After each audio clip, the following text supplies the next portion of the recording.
So, how many theories have you heard in regards to the Ark of the Covenant? Still need some more. You still need some clarity. Still searching for information on it. Heard tons of conspiracy theories, right? Well, we're going to get into it. So remember, these theories will make you question everything. And remember, this is for entertainment purposes only.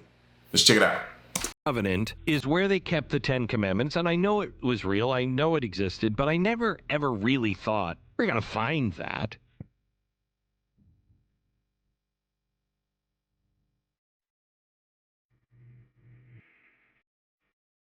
The Ark of the Covenant is an ancient and puzzling object that has fascinated people for centuries.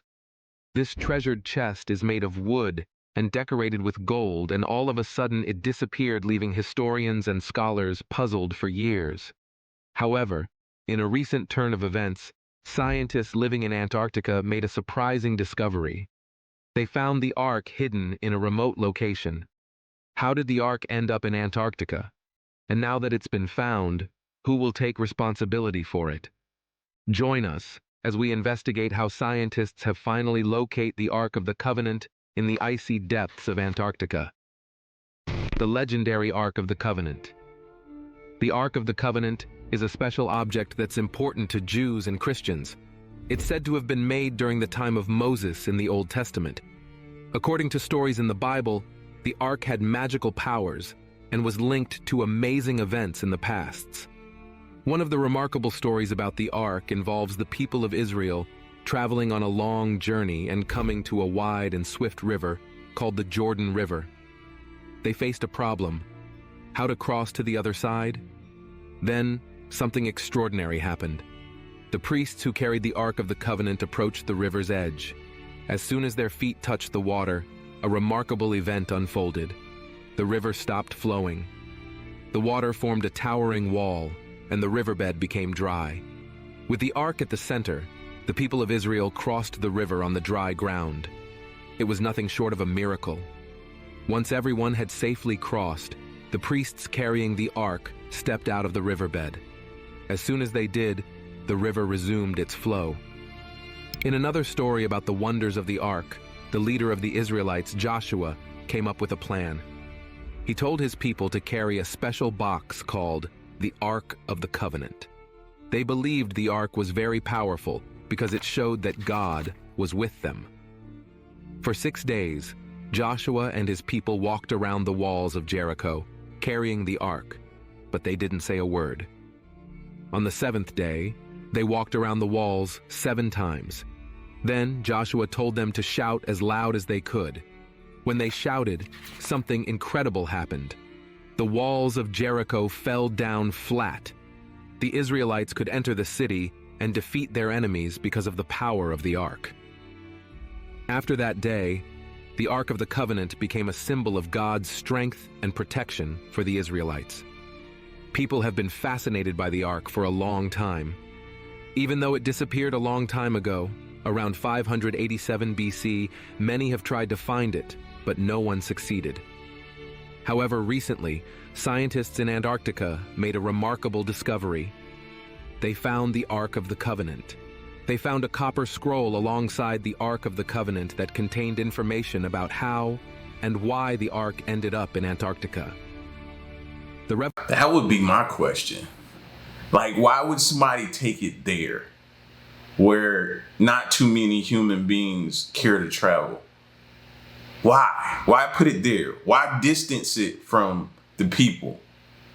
Was that for, I don't know, like hateful, like controlling reasons they wanted to keep it away from us for some reason? They didn't want us to know its power, see its power, understand it.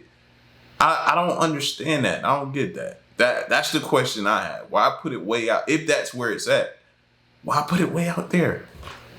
Revelation of this Ark has sparked excitement among many, particularly those who acknowledge its significance as a religious relic. Its discovery promises to shed light on the mystery of its disappearance ages ago, offering us a glimpse into its historical and spiritual importance. The Ark of the Covenant has long captivated our imaginations with its enigmatic tale. and this recent unveiling adds a thrilling new chapter to its story. But before we embark on this adventure, let's first dig into some crucial background information about the Ark. A divine box of wonders. In the book of Exodus, God told Moses to build a special box, which was the Ark of Covenant. This ark was meant to hold the tablets of the 10 Commandments that God was going to give to Moses. On top of the ark, there was a golden plate with 2 cherubim, or angelic figures, facing each other with raised wings. God said he would speak to Moses from between the 2 cherubim whenever he had commands for the Israelites. The ark was meant to symbolize God's presence among his people, as described in the Old Testament. The top of the ark, where the cherubim were, was also called the mercy seat. Once a year, a priest would go into the holy tent and sprinkle blood from a sacrificed animal on the mercy seat to ask for forgiveness for the sins of Israel. This ritual, known as the Day of Atonement, is no longer necessary because Jesus Christ became the new covenant. His sacrifice on the cross was enough to atone for all sins. According to the priestly code, the Ark of the Covenant was a special chest made of acacia wood, about 4 feet long, 2.5 feet wide, and 2.5 feet high. It was covered inside and out with gold and had decorative gold molding all around it. Gold-covered rings were attached to its 4 corners, through which carrying poles were inserted. Inside the ark, it is believed there were 3 items: a pot of manna, which was the food God provided for the Israelites in the wilderness as a sign of his love and care, and Aaron's rod, which symbolized God's chosen leadership and priesthood. It was recorded that the ark was built at Mount Sinai and carried by the Israelites to Canaan. When the Philistines conquered Israel, they took the ark from Shiloh, hoping it would help them. However, after suffering misfortunes, they returned it. The ark was then kept in a sacred... Patience. That's what that screamed out to me. You know what I mean? And that's a perfect example. If something don't happen right away for us, we tend to either call it a fake or a phony, take it back to where it was, say this thing doesn't work, downplay it, talk bad about it. Typical us. I do it, you do it, we all do it.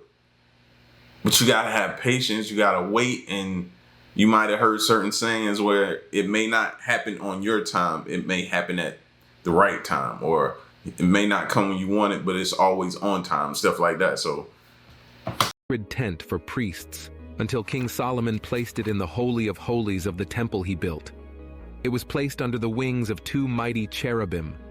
The ark is believed to have been destroyed or hidden when King Nebuchadnezzar captured Jerusalem. For centuries, scholars and archaeologists have searched tirelessly for the ark, considering it the ultimate treasure from the Bible. But it always remained hidden, until now. The ark was a physical reminder of the promises and warnings God gave to the Israelites, showing the faith and miracles that shaped their history. The recent discovery of the ark in Antarctica has amazed both religious and scientific groups, sparking new interest and excitement. The Ark of the Covenant was different from other statues of gods because it was seen as a place where people could connect with God. When the priests were near the ark, it was believed that God's presence was there, and even when they weren't, the tablets inside the ark symbolized God's presence. The Ark of the Covenant was a symbol that constantly reminded the Israelites that they were chosen by God to be a special nation. The ark had a nice spot where it had been kept, which was behind a special curtain in the tabernacle. The ark was seen as God's presence among his people and not to be played with. The curtain in the tabernacle was important because it was used to separate the holy place from the most holy place where the ark was kept. In the New Testament, when Jesus died, the curtain in the temple tore in 2, symbolizing that people now had direct access to God through Jesus' sacrifice. So because of its sacredness, only certain people could touch or go near the ark.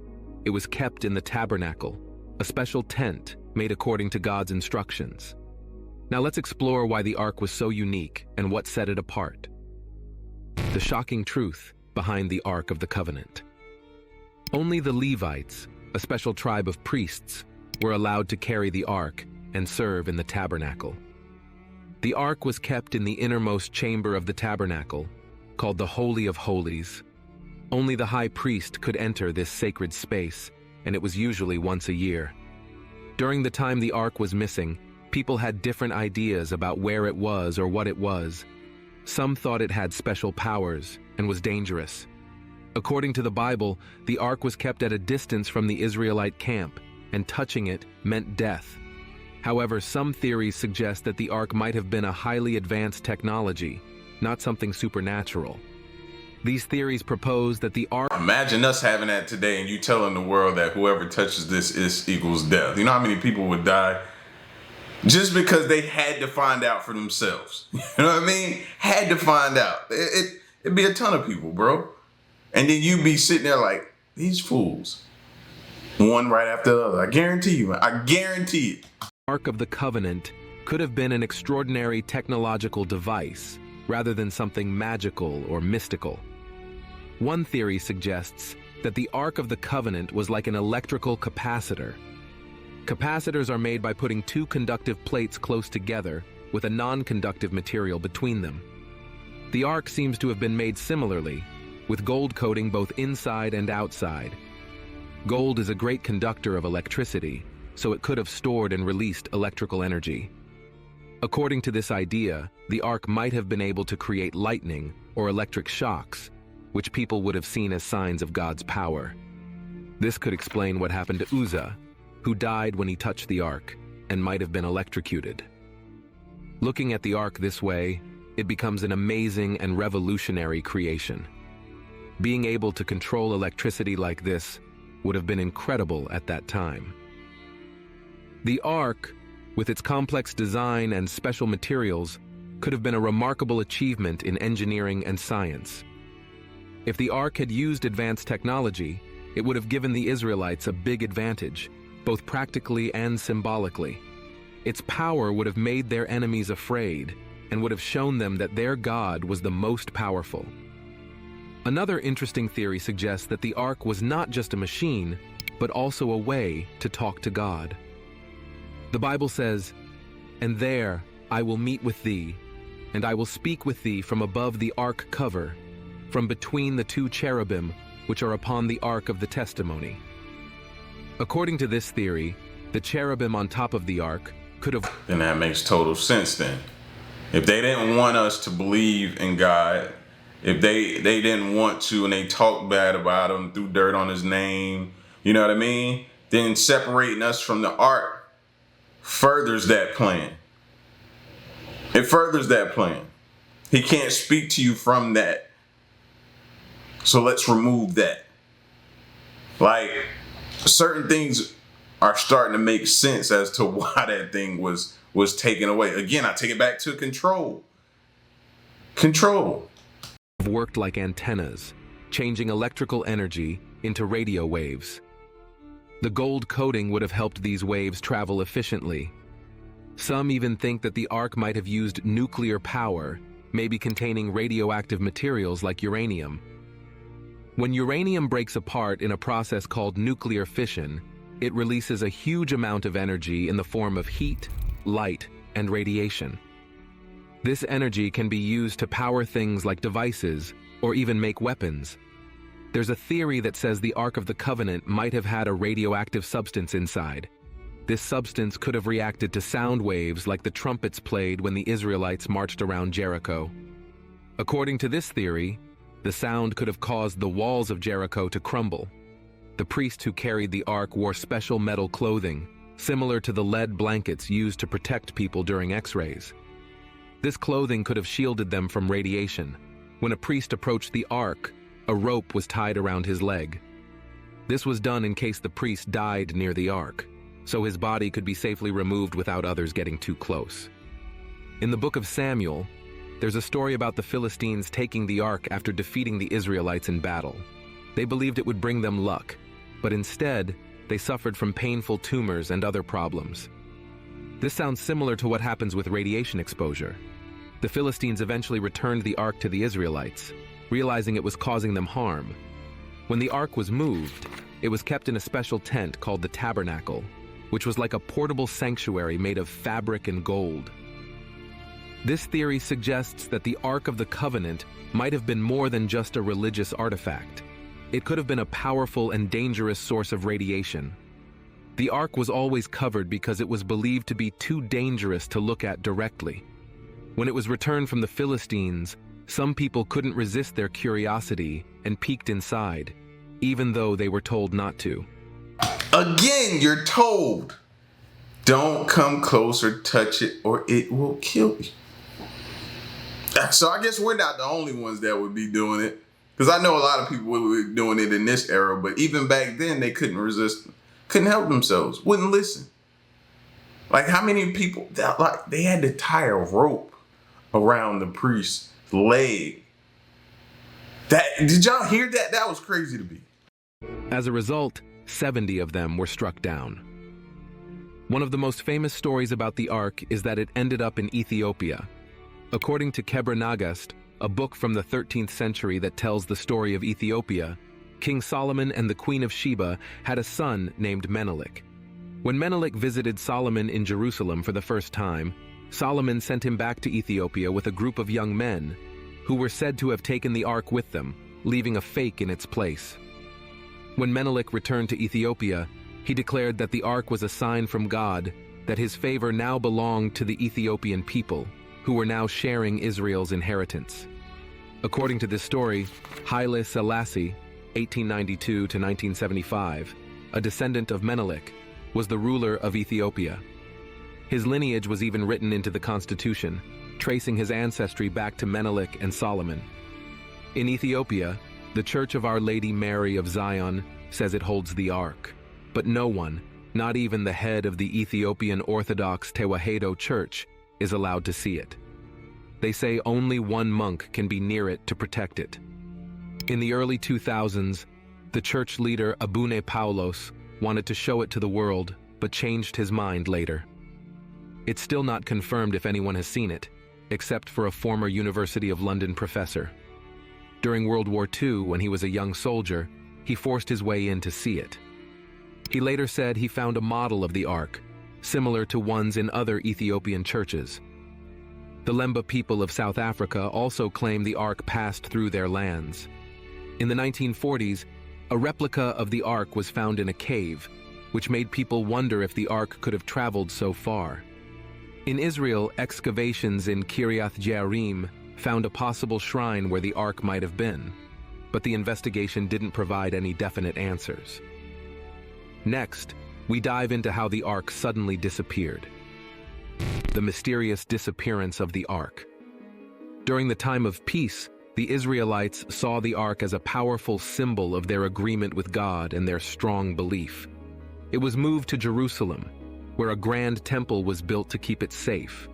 Placed in the holiest part of the temple, called the Holy of Holies, the Ark stayed there for more than 300 years, playing a big role in the Israelites' religious practices. But one day, it disappeared without a trace. In 587 BC, the Babylonian army attacked Jerusalem, and after a long siege, they destroyed the city and took many valuable things from the temple. Strangely, the Ark was not on their list of things they took. This mysterious disappearance has led to many theories about what happened to the Ark.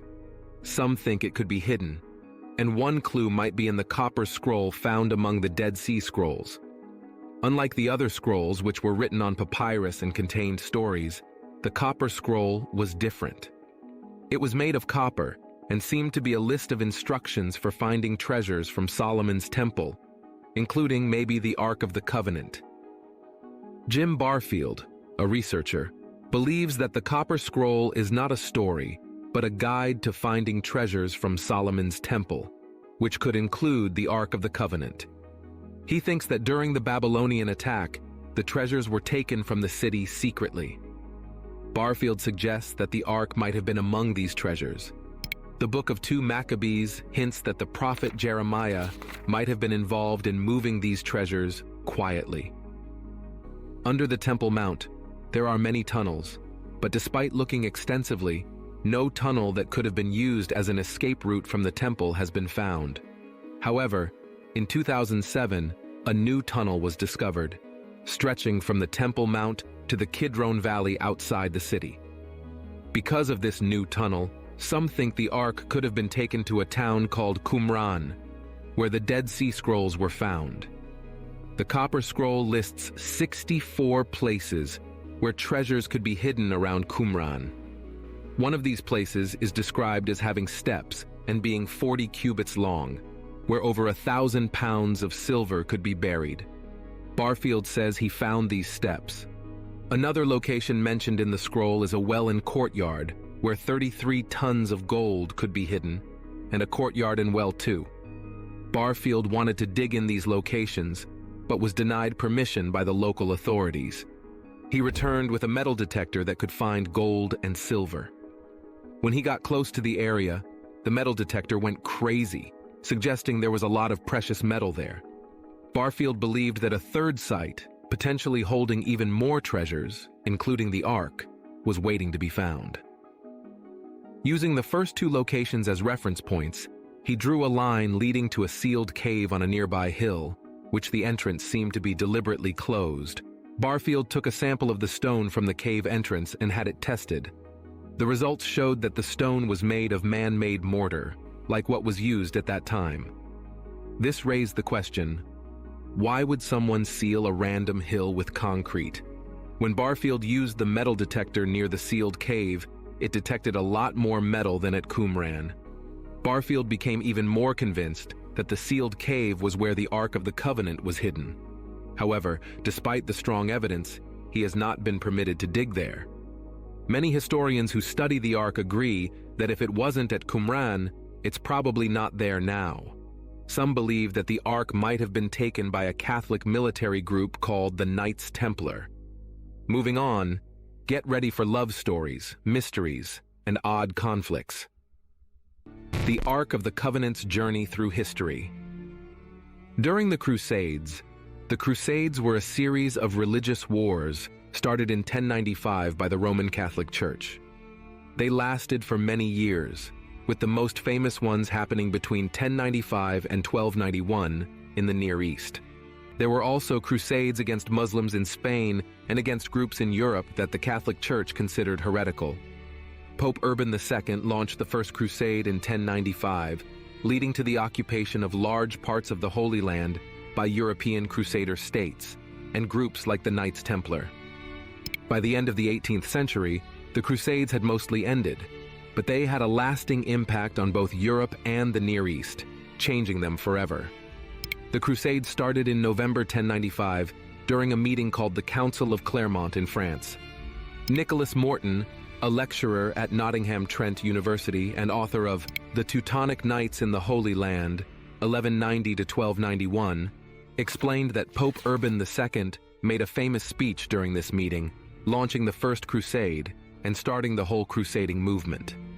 Morton mentioned that while historians usually agree on this starting date, some believe that elements of the Crusades, like permission from the Pope for warfare, existed even earlier. Although many think the Crusades ended in the late 13th century, Morton noted that they continued in different forms for a long time in Western Christendom. Jonathan Riley Smith, a well-known historian of the Crusades, showed that the papacy's support for the Crusades decreased in the 17th century. However, parts of the Crusades continued in later centuries, according to Riley Smith. The Knights Templar were known for being secretive and skilled in finance and politics. They promised to protect Christian pilgrims traveling to Jerusalem, but then started digging under the Temple Mount, looking for religious relics, especially the Ark. The Templars were good at using caves and tunnels. Recently, a cave called Zedekiah's Cave was found to have a guardhouse that the Templars might have used to defend themselves. Legend says that the Templars did find the Ark and took it to their headquarters in France. King Philip of France owed a lot of money to the Templars, so in 1307, he convinced the Pope to take action against them. On October 13th, 1307, I wonder if he knew in full extent of what he was getting. Like, you know what I mean? What comes along with that? I wonder if he knew. the Templars were declared criminals, and anyone associated with them was arrested, tortured, and often killed. Before they were arrested, the Templars got word of the danger from King Philip and the Pope. They moved the Ark to Scotland, where they had a friend in King Robert the Bruce. Robert welcomed the Templars, even though they were excommunicated from the church, and teamed up with the Sinclair family to build a safe place for the Ark, the Rosslyn Chapel. Rosslyn Chapel has many connections to the Ark and the Holy Land. It has Templar symbols and sculptures, and its layout is like the first Temple of Solomon, just smaller. There's even a Holy of Holies inside. Some think the Ark could have been kept there, away from the troubles in Europe. But when World War II began, the situation changed. After the war, the search for the Ark continued.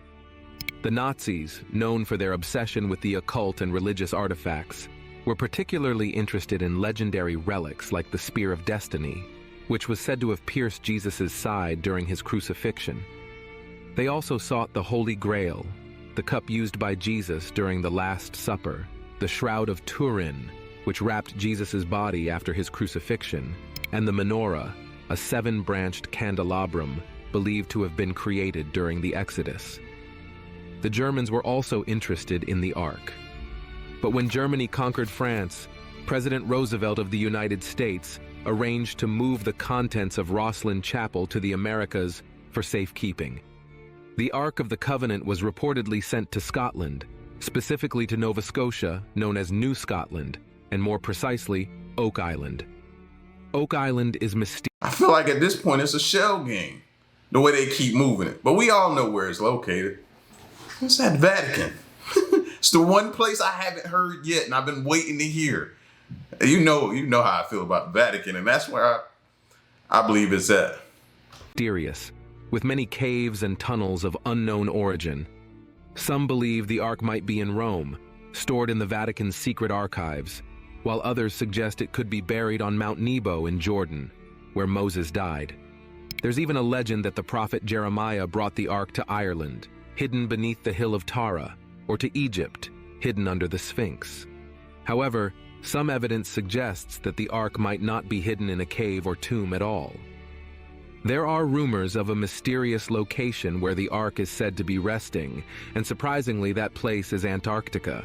Recently, a team of scientists has claimed to have discovered the Ark there. Now, the big question is, who will take control of it?